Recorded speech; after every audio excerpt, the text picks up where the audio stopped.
Hello, and welcome to I Hate Talking, a podcast about talking, including etymology, frustrating topics, current events, and other random subjects. I'm Adam. And I'm Steph. We are married, and we invite you into these discussions with us as we talk about the good and the bad of talking. We hope you enjoy today's episode.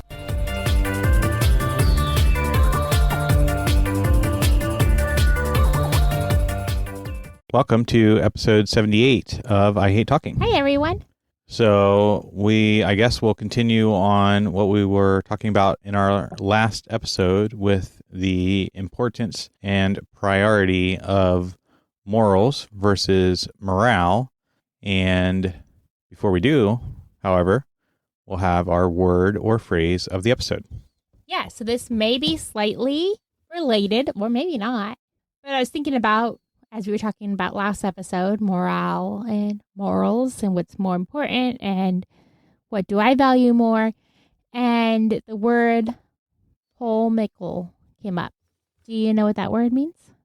I think I'm saying it right. I've only ever read it. Does it have a P-T-O-L-E-M-I-C? No. No. Then Polemical. Polemical? Polemical. I don't think I'm familiar with this particular word. Okay.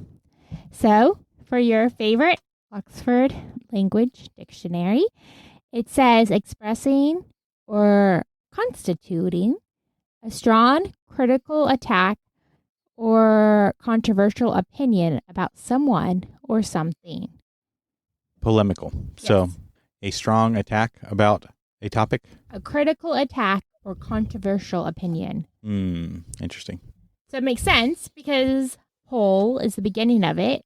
And often when something is polarized, right, it would be the opposite of. So polemical would mean like a strong opinion against someone or something.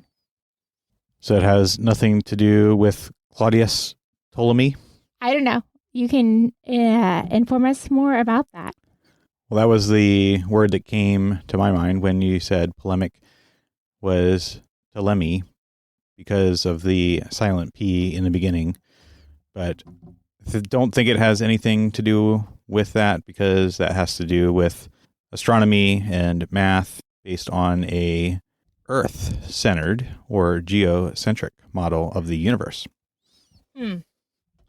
No, also because I don't think the P is silent in the beginning of this word. You're correct. It's not polemic.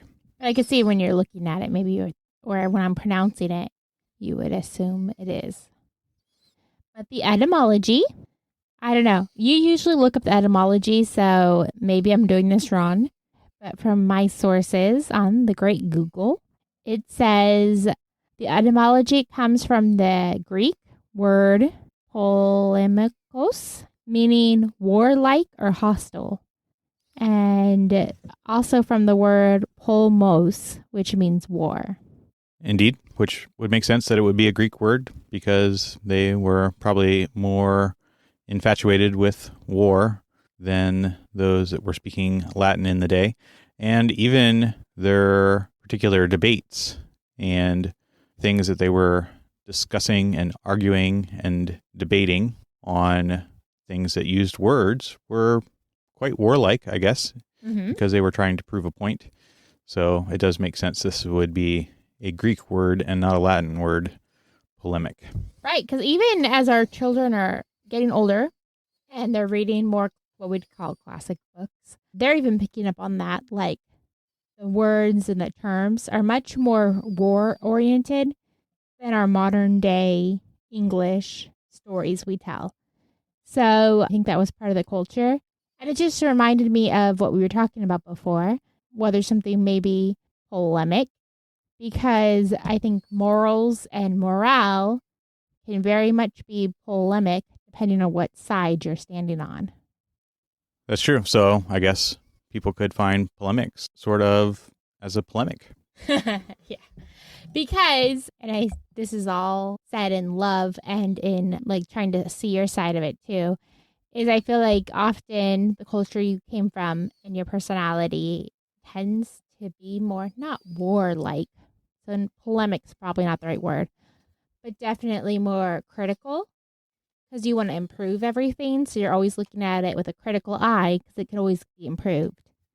Where I come from the polar opposite, and I want to always look on the best intentions of people and smooth things over.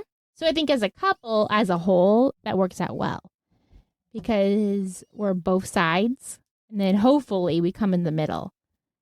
But sometimes it's exhausting for both of us because you're looking at it critically. I'm saying, hey, let's think about this in the best intentions. And so I think it's a lot of work for both of us. That's true.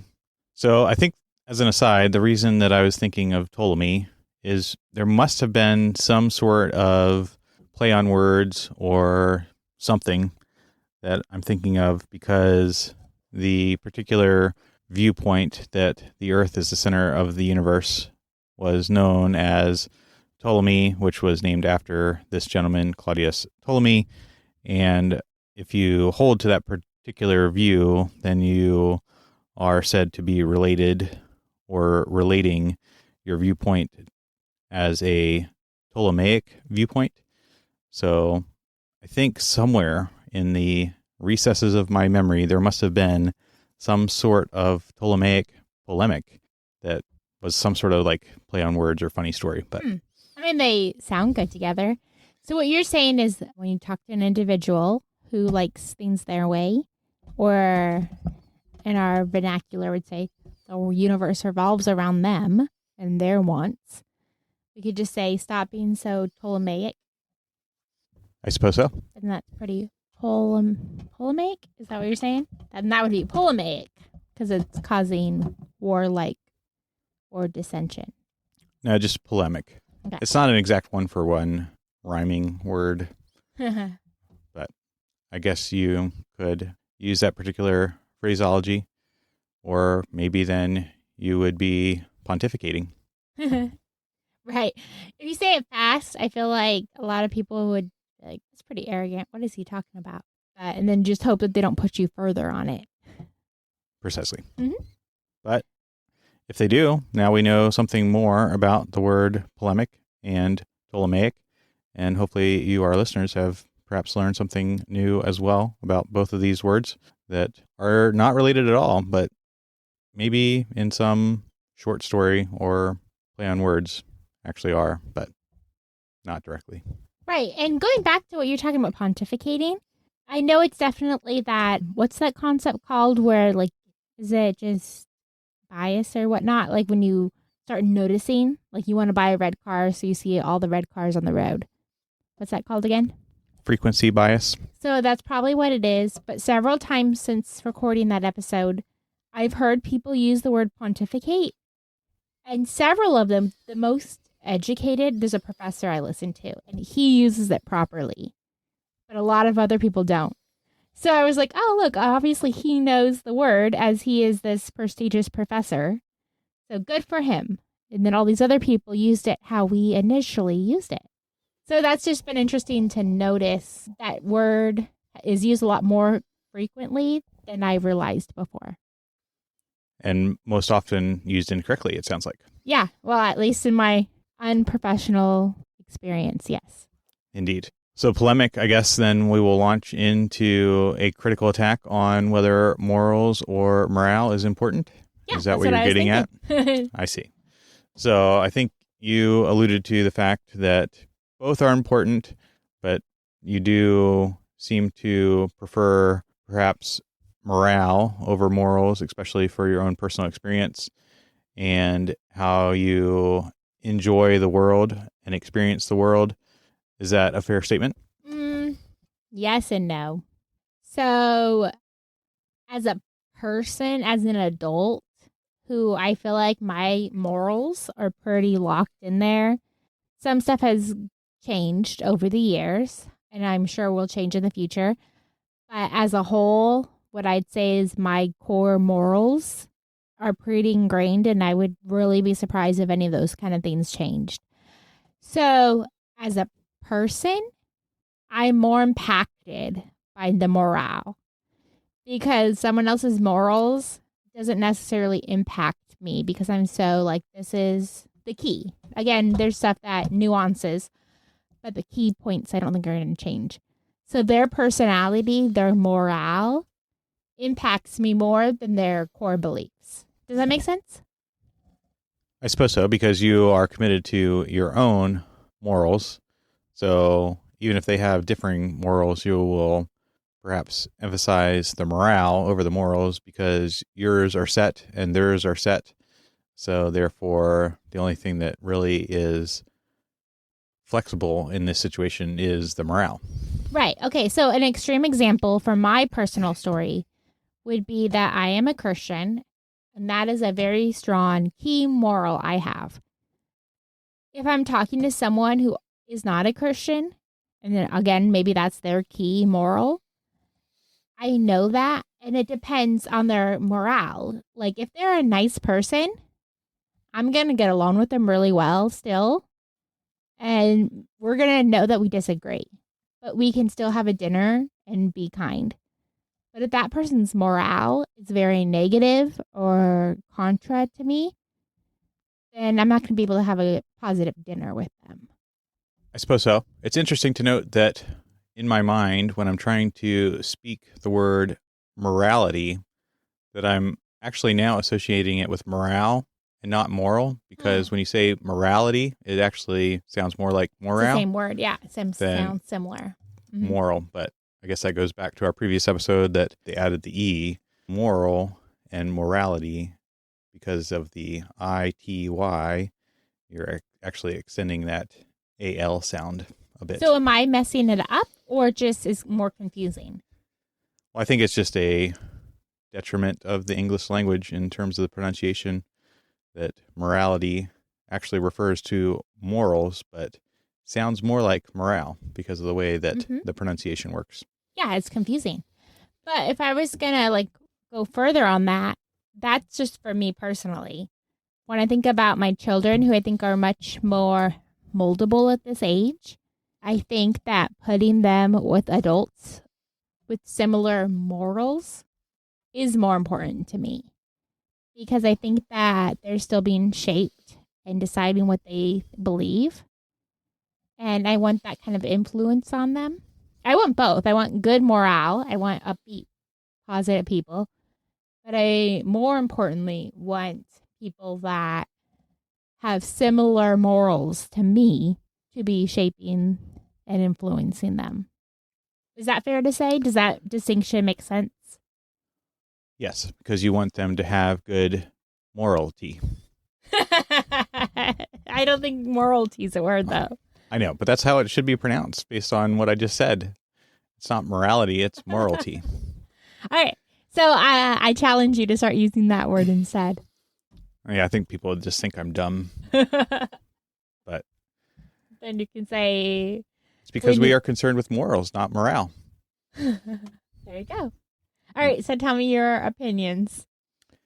So as you're speaking, it does seem that morals are the higher priority, but you're presupposing that I think the people that we associate will have the same morals.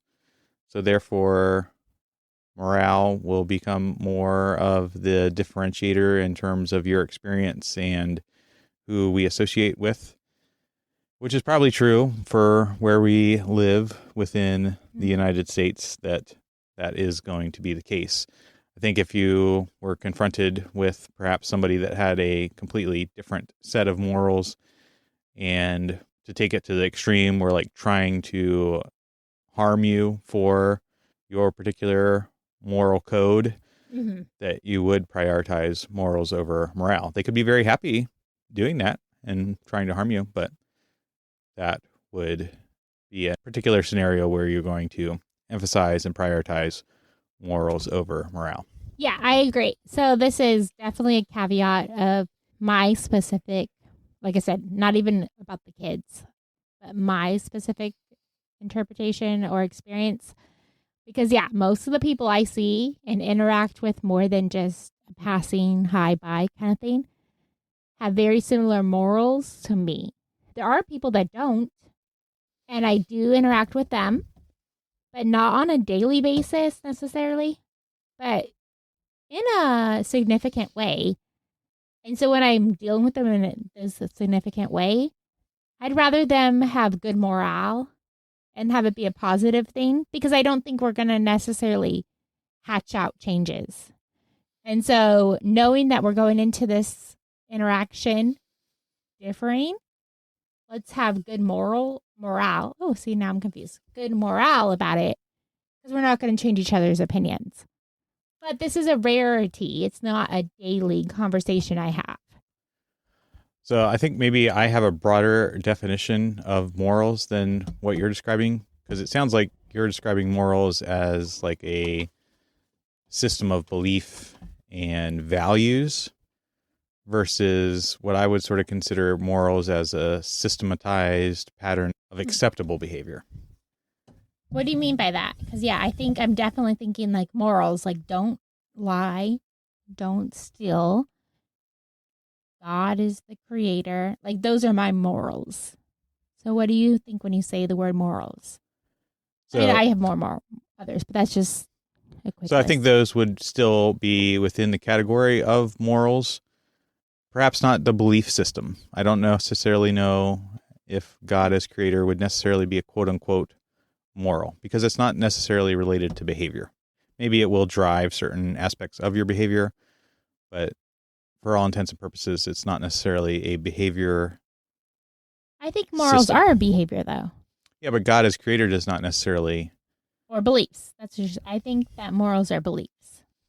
No, I don't think so. I think morals are a systematized pattern of acceptable behavior that one holds. Do we have to go back to our previous word? I think we need to go back and redefine it, because I think it is. Okay, so just a little side note, as I'm homeschooling our youngest, he's learning the alphabet, and every sound comes with a story, like a moral story about like don't take, like don't push in front of the line. Be willing to wait your turn.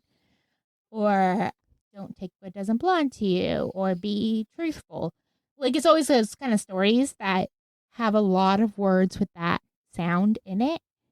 So I would say those are morals. Like those are his beliefs that we're instilling in him to wait your turn. Don't shove in front of the line.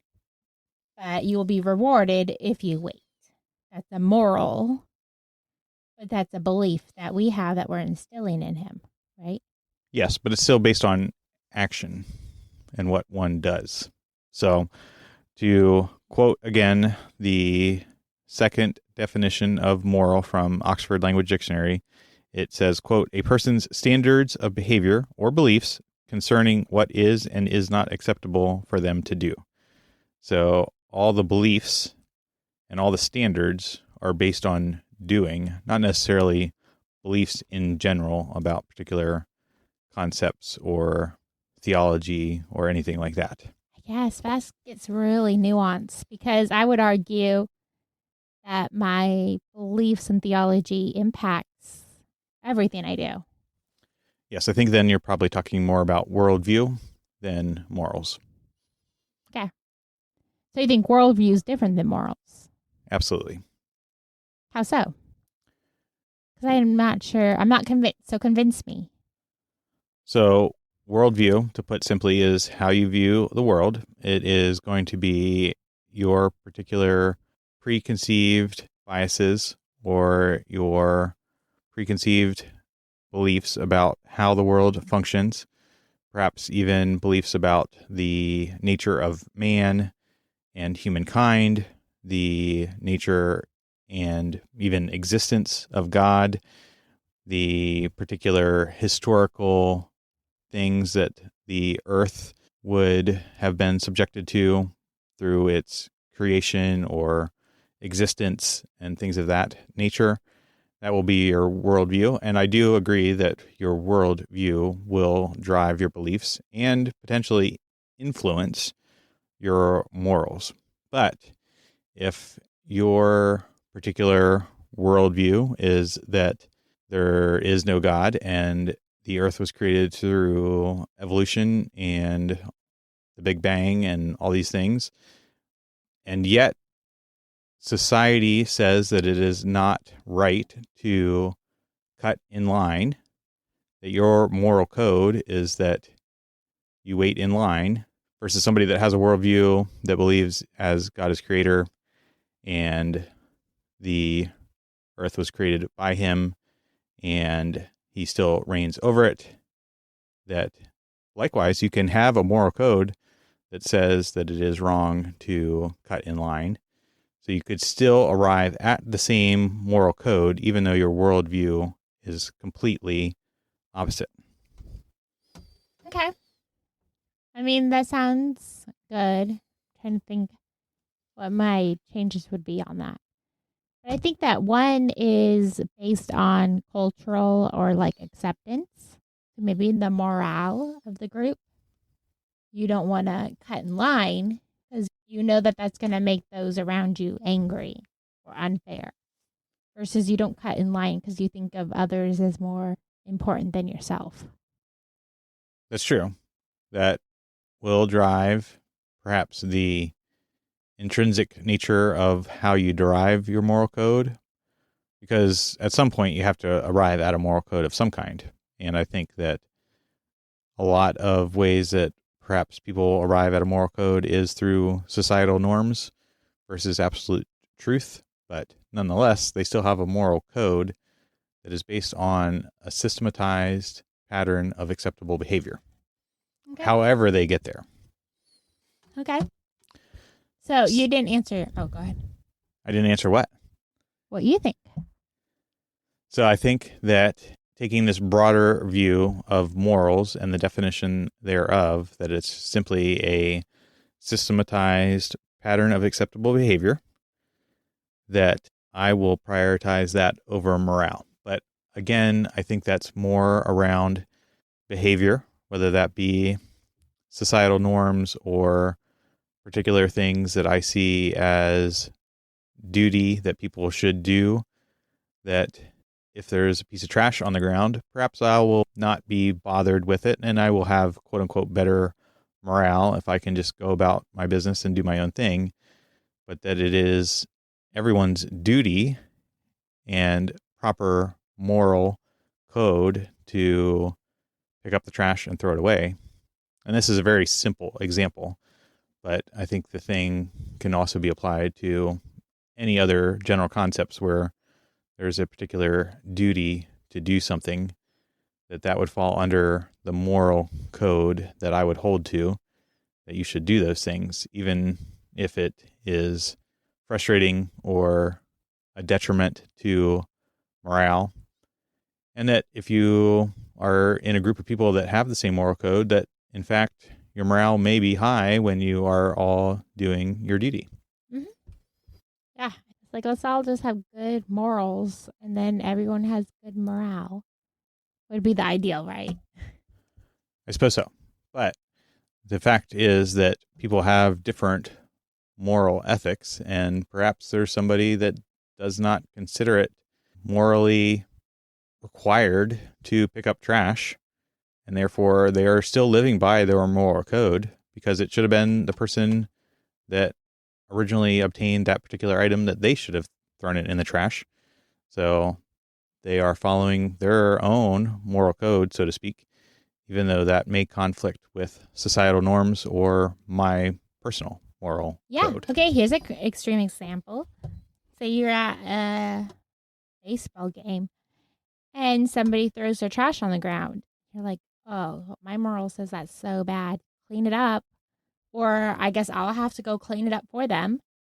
Where that person's like, hey, I'm giving an employee a job. If I do this, if we're sweeping up after ourselves, then they don't need to hire someone. So I'm giving this employee a job so he can get a salary, so he can pay for his wife and his 6 kids he has at home. And maybe one's in the hospital because they're sick. And I'm giving them extra overtime, so extra salary to pay for their child's medical bills. Right?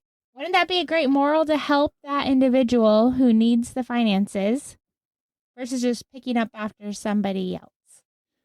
So I would say it would be good morals if you specifically knew that was the exact scenario and were able to give them a few dollars to So you'd rather clean up the trash and then just donate? If that was the exact scenario, but I don't think that would be the exact scenario for many people. No, but that could be an It argument. could be, but theoretical situations are not an argument for violating moral code. But you're saying this is the person's moral code because of these theoretical situations. Right. He's helping this person. I don't think that's a very good moral code then. Well, what about all the people that are like, I'm not going to bag my groceries at Walmart or use the kiosk at McDonald's because I'm taking away jobs? Yeah, I guess that's their own moral code, but in some situations you would have to just vote, so to speak, by not going there because in some instances that's the only option you have now. I thought you were going to go a completely different direction with the moral code on whether it's right to demand a baseball to be returned to you or not. But that was a couple weeks ago. I forgot about that. I already forgot about it. Oh, man. Or is it proper moral code to steal a golf ball from a mini golf course because you don't put it into the prize machine? We almost broke up over that. We did. I kept it as a souvenir because I thought it would be sweet to remember the state. And then Adam almost dumped me for it. And I think you left your soda cup in like the bathroom that same time, or that was around the same time. And I was like, you need to throw that away. I don't know. Why didn't you throw it away then?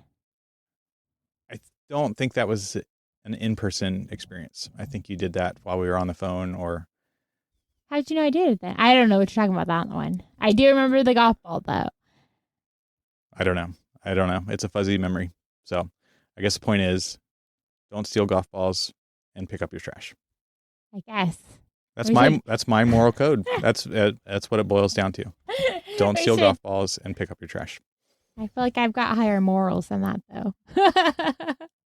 But we should leave it at that before we get into it. But I don't think we necessarily even have arrived at a consistent definition of morals. Because I think my definition is simply a systematized pattern of acceptable actions, where you have maybe a higher belief system in mind when it comes to a moral code. I do have a higher belief system in general. Wait, what do you mean? So explain that more so. Well, I think you're overlapping worldview and morality. Yes, but I would argue they have to. Right. And I would say that they don't. That you can have a strong system of acceptable actions without a higher for belief. Who? The society or your own person or the benefit of others, more of a utilitarian view of the world, that you will actually arrive at the same conclusions, even though you have a different worldview. Possibly. Well, that's my polemic. See? There you go. Isn't that a good word? That was a good word. Now. So instead of saying stop being so critical or stop being so... pontificatious? Yeah. You can just say you're being really... What's the word? Polemical. Polemical. Don't be so polemical. Stop being so polemical. You need to have better morals. No, and not necessarily. If you're being too polemical, then you're not violating a moral code. You're messing up morale. You're not messing up morals. I see. If you're being really polemical, the morale in the room will go down, but not necessarily the morals. Well, I guess the most important thing is not to be Ptolemaical. Ptolemaical. Like the world revolving around you. Right. Yeah. The sun is the center of the universe. All right, we can agree on that. Unless you're going to the moon, and then it's actually easier to consider the moon as the center of the universe for all the mathematical calculations. Oh, really? Okay, really quickly. Is someone going to Mars? Is that a true thing? I keep seeing this stuff about this girl who's like in her 20s, and she's training to go to Mars, and she's not going to return. Is that real or not? They did that like 2 decades ago. They had some people selected for Mars missions, and then it never came to fruition. So I don't know. So hopefully those people got other jobs and we're not still waiting around. But it would not surprise me. I've not heard this myself. That they were doing that, but it would not surprise me because they have done that in the past. My algorithm really wants me to believe this, and I'm not sure it's true or not. And I also haven't taken too much interest in finding out if it's true. Well, I certainly know they're not planning any manned missions to 3i Atlas. And in fact, I heard they are even canceling some of the autonomous missions. Huh. So that is our polemic on morals and morale. And you, our listeners, can let us know if you agree with one of us versus the other. I think we align on some things, but maybe not all things. So we can continue the discussion as needed. And certainly feel free to leave a comment, send us an email, send us a text message, or perhaps there is something that you would like to hear about, or a particular word or phrase that has been on your mind that we can talk about as well. So from your friends at I Hate Talking, until next time, remember, it is only through talking that we begin the journey to understanding.